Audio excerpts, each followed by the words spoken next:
Aloha, this is Martha Christensen, and I am the CEO of JSlips Hawaii. I'd like to introduce myself a little bit about my background. I grew up in Elkhart, Indiana, where I was the fifth out of six children. My dad was an entrepreneur. He started several businesses, and one of them is still going today, and it's Time Out Tent Campers, and my sister Julie still runs it. I went to my first year of college at BYU Provo, and I was a tennis player, so I played tennis and kind of redshirted at Provo. Then I transferred my sophomore year to BYU Hawaii. I went to BYU Hawaii, played on the tennis team. I went for a couple of years, and then I went on a mission to Maracaibo, Venezuela. Upon returning, I only had a semester and a term left, and did my fourth year of tennis at BYU Hawaii, and also was able to meet my husband, Perry. So Perry and I got married after I graduated, and he was actually teaching part-time as an instructor for English language. So he taught English as an international language right before we got married. First couple of years of our marriage, we lived in Tonga for 1 year and came home for a couple of years and had a couple more kids, and then we went to Samoa for 2.5 years. Came home, had twins, and then we moved into the townhouses at BYU Hawaii, the faculty housing. Then 6 years later, we had our sixth child, and now we have also 6 grandchildren. So 6 kids and 6 grandchildren. And my husband still teaches English as a second language. To when I was able to stay home and when the kids were little, and then I always seemed to need a little something on the side to do, as staying home was just, it was awesome to be able to stay home with the kids, but I just needed my own thing. So for 10 years, I was a part-time teacher at Laie Elementary. And then for 10 years, I was an academic advisor in the School of Business for BYU Hawaii.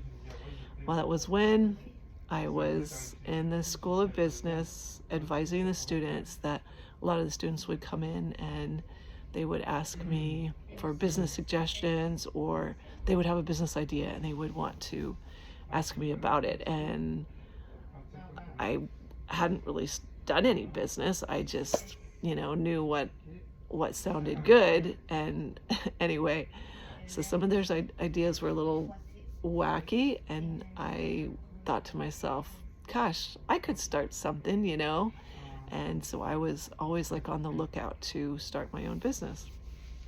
Well, back in 2016, when I was an academic advisor, there were a bunch of entrepreneur teachers that I would sit in on their classes and listen and try to learn from.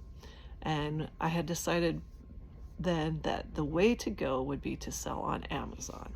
So Amazon was just getting bigger all the time, and so I was looking for products that I could sell on Amazon. After work and getting the kids to bed and stuff, I would watch videos and read articles on how to sell on Amazon. And I remember my husband saying, "What are you doing? What are you reading all the time?" And I was like, "I'm doing research, and just trying to figure out how to do this." So I had a friend, and she sold on Amazon, and she gave me some good suggestions. And anyway, so I started selling random things on Amazon. Being from Hawaii, I would go to Costco and buy chocolate-covered macadamia nuts. And, some of them come in a 12-pack, come in a 6-pack. But anyway, I started selling those. Those sold really well. I sold jewelry. I sold things that they have in Hawaii, like lihing powder, furikake, things that you couldn't get other places. And it sold pretty well. And we ended up, making money on that. And I say we because I had my oldest son. He told me, he says, "Hey, Mom, once you start getting over like $500 a day, let me know." And he was working in Honolulu as an accountant, and so I started showing him my sales, and he said, "Yeah, I'm gonna help you." So he quit his job and he started to help me. His name is Adam, and he actually graduated from BYU Hawaii in business finance and accounting. He had 2 majors. My other son Josh was also had just gotten back from his mission, and he was looking to start a business as well. And so the 3 of us, Adam and Josh and I, were doing the chocolate covered macadamia nut candy, selling those on Amazon, and anything I could think of. I would just like, oh, here's some cool Aloha shirts. Oh, here's some cool rings. Here's some nice necklaces, things like that. So I would just sell what I could find. Anyway, then Christmas of, I think it was, 2016, around there, or 2015 actually, Christmas of 2015, my son Josh had, his girlfriend invited him to go back to Utah, and she's from Bountiful, and when he was in Utah over Christmas break, he saw everybody wearing what they call Jesus sandals, the jandals that are made of like plastic rubber anyway.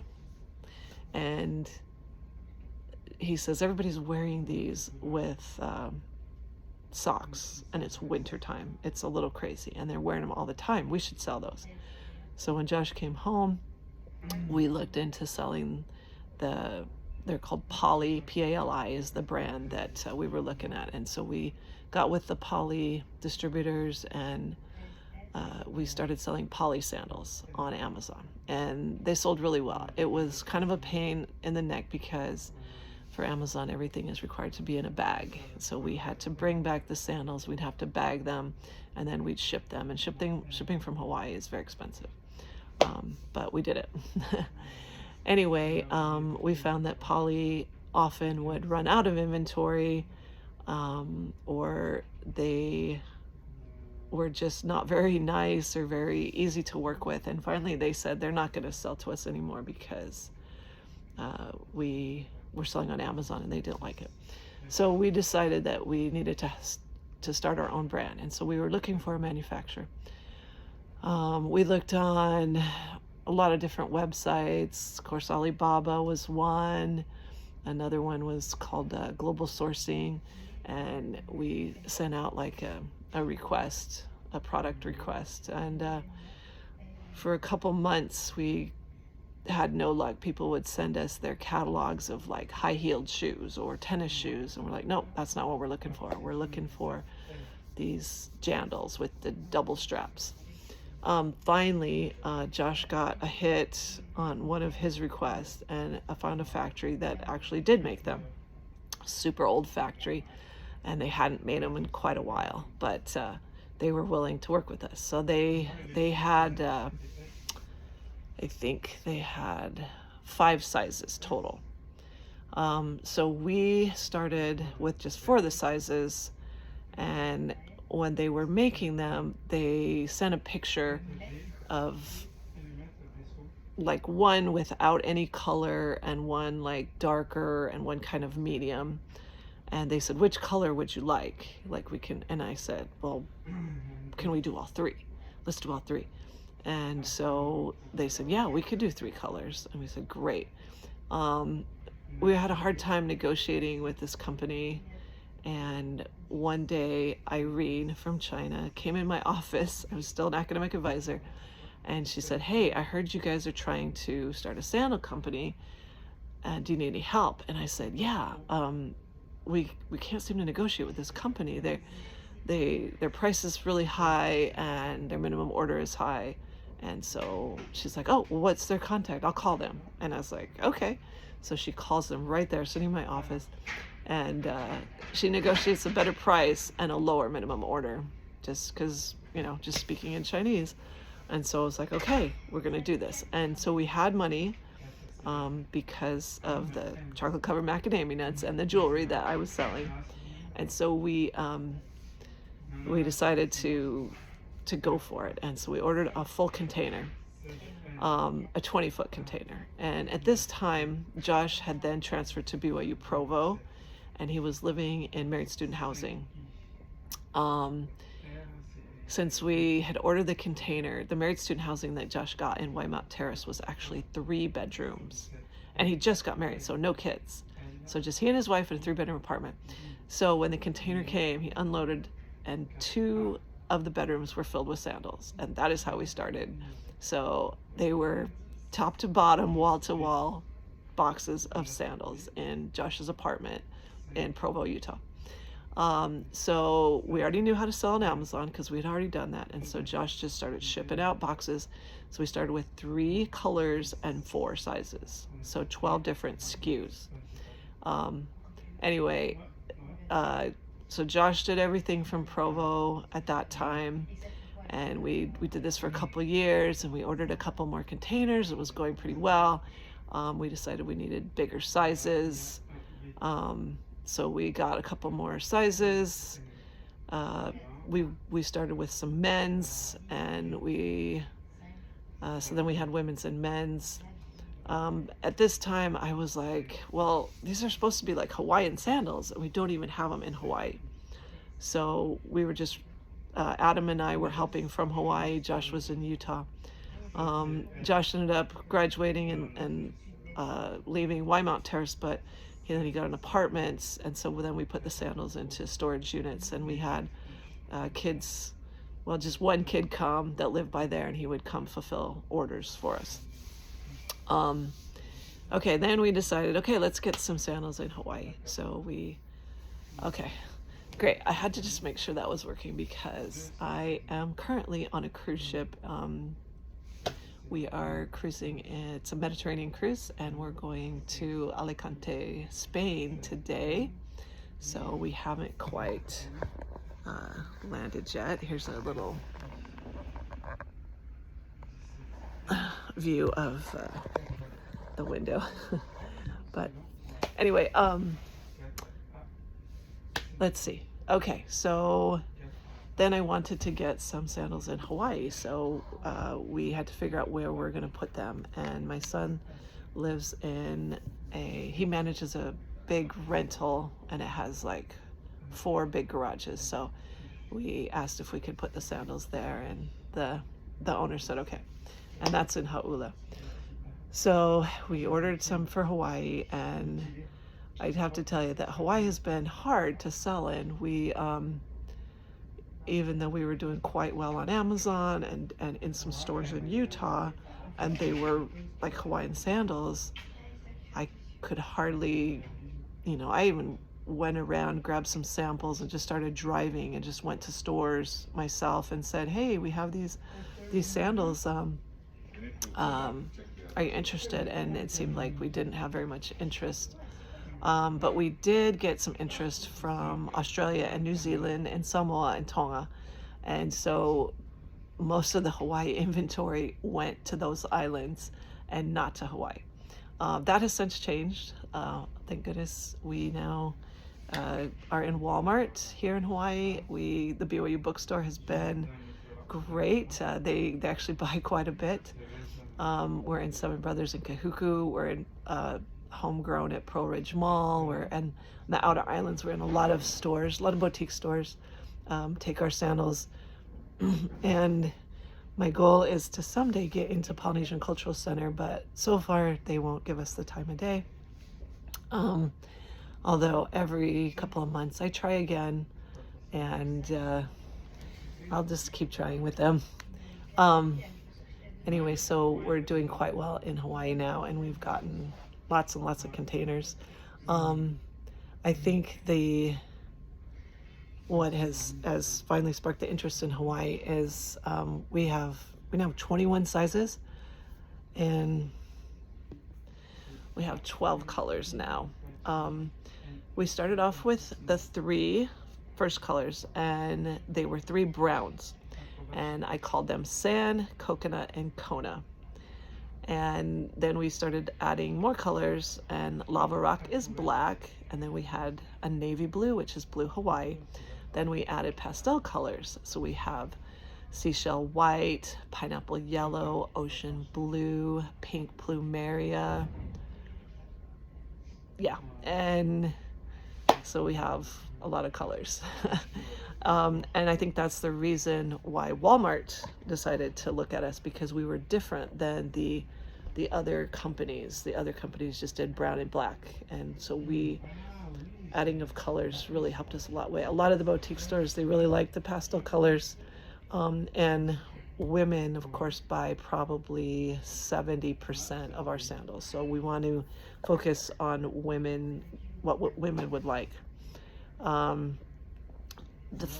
other thing that has helped us grow a lot is the toddler sandals. So at that time I had just one grandson, and he was about 2 years old, and my daughter-in-law could not find sandals for him. She looked at Target and Walmart and all the stores, and they didn't have sandals. They were really seasonal. So this is like winter, and they couldn't find sandals for her child, even though she lived in Hawaii.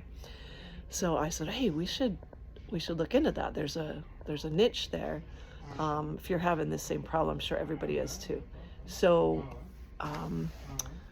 we decided we wanted to put a back strap on them so they would stay on the little kids' feet. So after a while, I don't know, it was a couple months, but after testing some and designing, we came up with the toddler sandals. I remember when we got the first sample, we were actually at PCC at dinner with my husband's cousins, and the sample came in the mail. I took him over there. My son put him on his son Eli, and Eli took off running like he was fast. And we all looked at each other. We're like, oh my gosh, these are winner. One, because they're super lightweight. They're not clunky like a tennis shoe. And other sandals would fall off. They were, comfortable, lightweight, stayed on. It was just like perfect. So the toddler sandals have done really well. So far, nobody has copied our toddler sandals. I'm kind of expecting them to, because they are really awesome. Last year,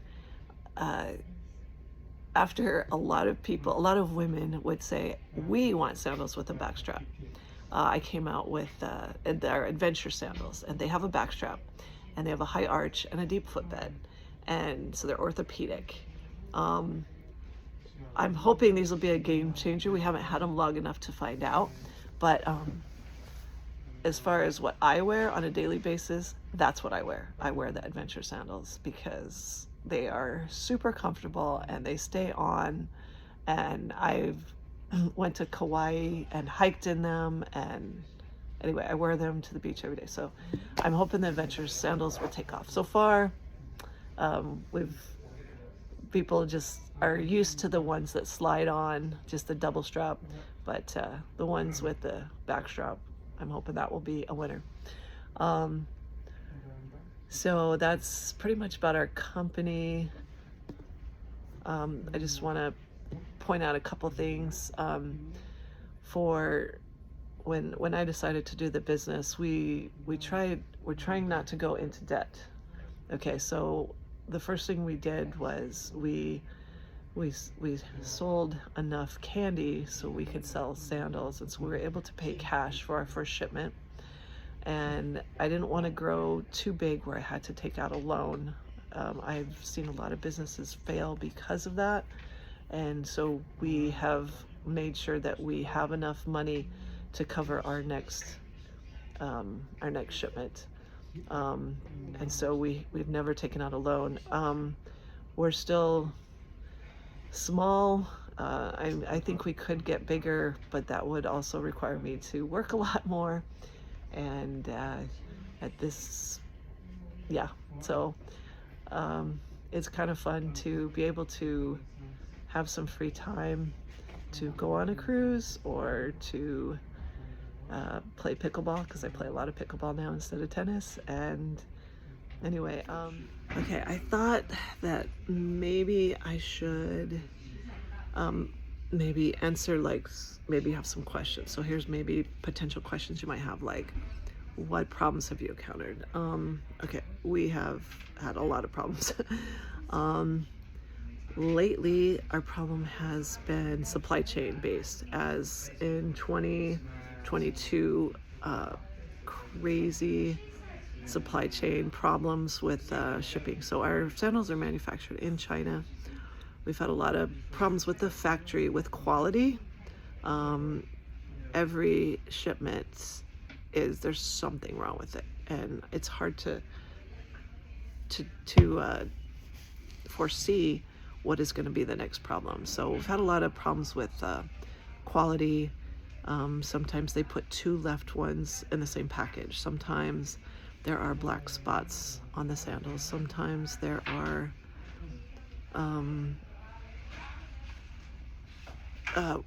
sometimes they'll put like a size 7 with a size 8. So yeah, quality problems. Sometimes the packaging is messed up. Sometimes the box will say purple and inside it's white ones. So every time I make sure the factory refunds us, and I, take pictures of the mistakes, and I just tell them, I just complain on to no end. And it's a little bit frustrating, but all in all, we try our best, right? And what I was saying before is supply chain problems. The cost of containers last year was crazy. It had probably quadrupled. So usually it's about $5,000 for a container to get to Utah, and in May I paid $20,000. So that wasn't super fun. However, we're just ordered a container last week, and it's down to $4,000. So pretty happy about that. So also the COVID in China has not been super good, as the factory has had to, I don't know, they probably stagger their workers. And so what used to take like a month to manufacture a container worth, which is about 50 to 60,000 pairs, by the way. But now it takes about 2 months for them to manufacture a container. Other problems we've had is, gosh, it seems like most of them are just shipping. We had a partial container that never did arrive. It's still MIA, which means missing in action. We still don't know where those sandals are. And we paid for that shipment too. We paid for the shipping and for the sandals, and we still don't have it. So that was another problem. But other than that, it's been pretty good. It's a little bit difficult to work with Amazon, I have to say, as it's hard to get questions answered. But in the end, it's worth it, because like right now, being on a cruise ship, I am selling sandals and I don't have to do anything. So that's okay. So I hope you liked my video. Thank you so much for helping with our social media. We do need marketing help. I'm not very good at that. Right now, I really don't have very much help running the company. We have a warehouse in Orem, Utah, and I have a warehouse manager, and she does almost everything. In the summer, we hire some high school kids to help her fulfill the orders. And then here in Hawaii, my son Adam, he's kind of doing his own thing. He's a CFO, and he helps a little bit, but mostly I have taken over the invoicing as well. And then my son Josh has his own startup, so he's not helping either. But my daughter Savannah, she runs everything while I'm gone and helps a lot. So basically it's Savannah and I are running the company now. But I hope you enjoyed a little background about JSlips Hawaii, and thank you for helping. Aloha.